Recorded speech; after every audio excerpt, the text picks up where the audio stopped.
vous savez, c'est le principe classique. Et puis là, depuis le haut, on tirait, on canardait à vue sur tout ce qui bougeait. Voilà. Et Buffalo Bill, paraît-il, parvenait à tuer plusieurs dizaines de milliers de bisons dans des périodes très très courtes. Alors après, qu'est-ce qu'on faisait? On récupérait les peaux pour en faire le commerce, et puis on laissait les cadavres sur place, abandonnés aux charognards. On imagine des chacals, n'est-ce pas, en train de tirer sur les viscères de ces pauvres animaux décharnés. Voilà. Alors donc cette arbalète qui est aussi une sorte d'arc, mais là, attention, l'attention de la corde est assurée, et non pas par la force musculaire du tireur, mais par un tout petit mécanisme que l'on appelle... Bon, oui, vous l'avez. Oui, l'arbier, voilà, l'arbier ou l'arbrier, n'est-ce pas? Bravo. Donc c'est ce petit mécanisme tout simple, n'est-ce pas, qui rigide, cette pièce rigide, voilà, on va dire ça, qui maintient la corde à tension, et attention, au moment du tir, un tout petit mécanisme, tac, libère la corde et là, la flèche s'en va pour traverser la pomme, suivant dans quel pays on se trouve et dans quelle culture. Ça, voilà. Alors, cette petite pièce, ce petit mécanisme, vous voyez, dont on parle, qui libère la corde, c'est formidable. Parce qu'on le trouve déjà sur l'arbalète pré-médiévale, dite arbalète de Charavine, qui a été trouvée dans la vase, dans le lac de Paladru, ce lac de Paladru, vous voyez, sur l'autoroute. Ces grands panneaux marrons, lac de Paladru. Souvent on connaît le lac de Paladru à travers ces grands panneaux d'abord, parce qu'on passe devant ces panneaux, on se dit tout le temps, il faudrait quand même un jour s'arrêter au lac de Paladru. Puis on repousse tout le temps, tellement dommage. C'est ce modèle d'arbalète dite de Charavine. Pourquoi Charavine? Parce que cette arbalète a été trouvée, figurez-vous, en face de la commune de Charavine. Alors on a écrit Charavine.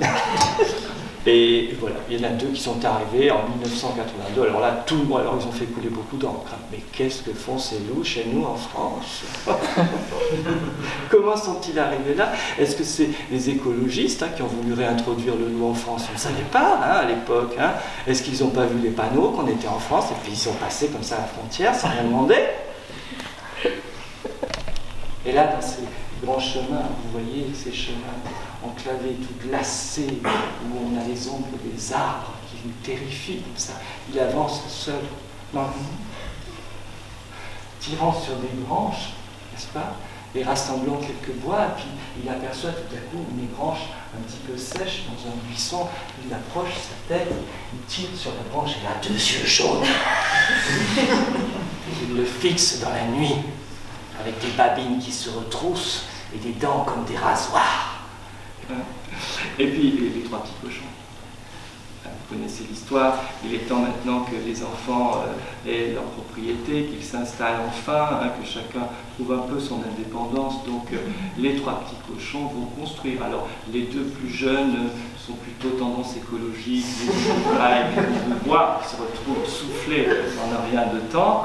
Et puis ils doivent évidemment se réfugier chez le gros cochon Bouygues qui lui a construit en dur. Et ensuite ils font un grand feu pour faire fuir le loup par la cheminée. Un instrument à vent qui appartient à la famille des bois et qui se caractérise par son manche simple et sa perce quasi cylindrique. Et qui a été, vous le savez, inventé sur la base d'un instrument plus ancien, le chalumeau. C'était en 1690 par Johann Christoph Denner.